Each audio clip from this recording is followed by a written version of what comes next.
Je vais vous faire la story time en même temps que j'essaye de me calmer. J'ai l'impression que je me suis battue, frère. Non, je vais vous raconter, c'est premier degré. C'est-à-dire que Mathéo m'appelle à la base juste pour me dire: Fleur, je viens d'avoir un accident à 20 mètres de la maison, dépose-moi un stylo. J'arrive, pyjama pilou, voilà, sur moi. Je lui donne le stylo. Et là, je vois, ils sont en train de se dire au revoir avec le mec. Bon, Mathéo est fautif, hein. Le mec lui est rentré dedans alors que Mathéo était en train de freiner un feu rouge. Donc, il a l'arrière tout défoncé, c'est ça. Et je lui donne le stylo et tout. Je dis: mais vous faites quoi là, vous partez? Et Mathéo, il me dit: ouais, le mec, il revient à 18h pour faire le constat. À 18h? Mais je lui dis: mais t'as quoi comme information sur lui? Il me dit: bah, j'ai son hume.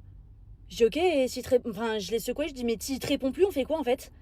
Il me dit: ouais, mais bon, c'est son frère en gros qui bosse dans une assurance. Bah oui, tu m'étonnes.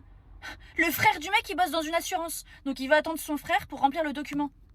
Bah ouais, mais on sait tous que le mec, il va cocher une case qui a son... Pardon, j'ai très chaud, hein, je suis... Waouh.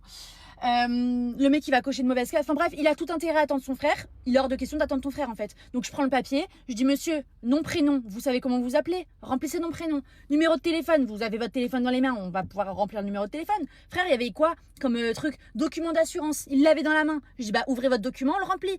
Non, je vais attendre mon frère. Mais je dis: pourquoi faire, en fait? Les informations, tu les as dans la main ou dans ta tête? Même ta plaque d'immatriculation, je la connais, elle est sous mes yeux, viens, on remplit le document. Il voulait pas remplir le constat, il voulait attendre son frère. Vas-y. Bénéfice du doute, il pensait qu'on voulait l'embobiner et tout. Et là, son frère, il était dispo qu'à 18h. Et j'ai des choses à faire en fait d'ici 18h, il est 15h30, frérot. Donc on va pas se regarder 3h45 dans le blanc des yeux. Je lui dis: bah, on le remplit en fait le constat, il n'y a pas de débat, genre on le remplit, fin de l'histoire. Il faut faire un dessin avec 2 voitures. La voiture, c'est un rectangle, on va s'en sortir, on est 3 cerveaux, ça va aller. Donc je commence un peu à perdre patience.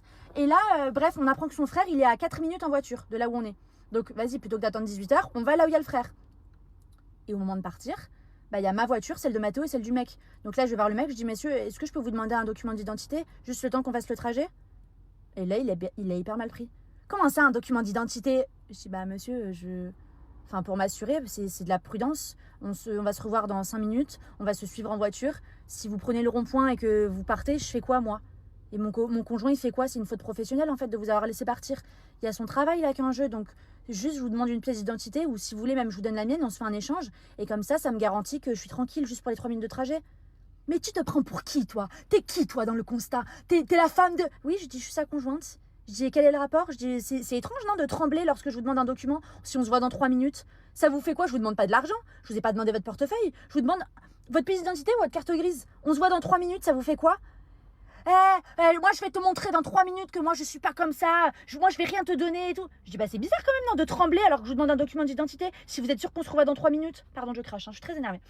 Et il veut pas me donner le document. Mais je dis: bah, donc j'ai raison. Il me dit: non, moi je vais te montrer que tu te trompes sur moi. Je dis: mais vous êtes d'ores et déjà en train de me montrer que j'ai raison sur vous.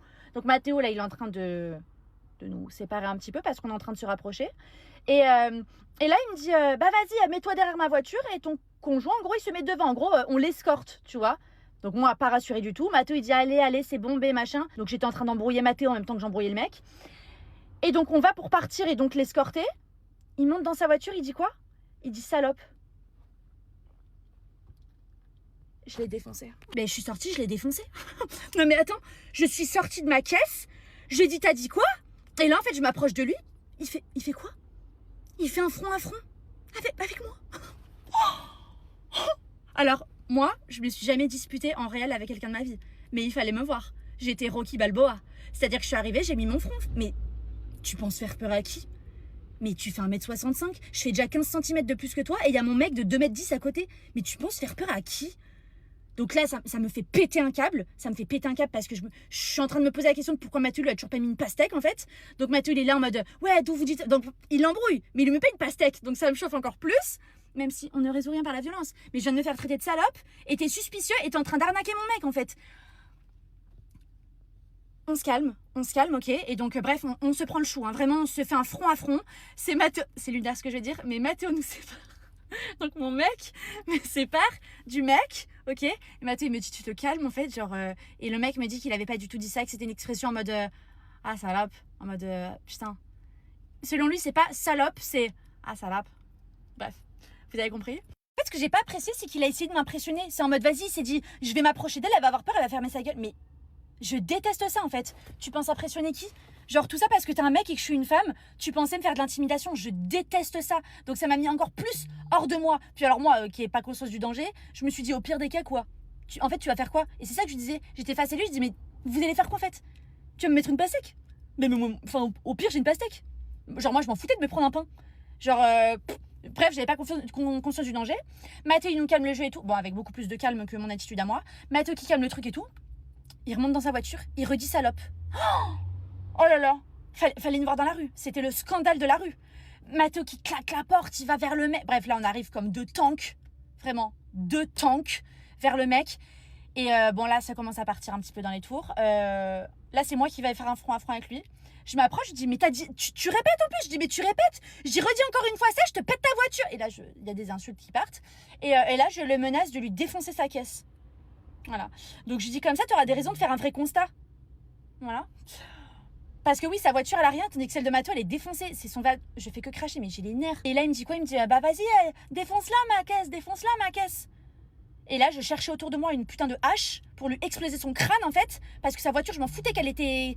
Bref, Mathéo il me dit go, ok on doit rentrer. Bon apparemment le constat est fait. Bref, on a fait le constat. Je rentre.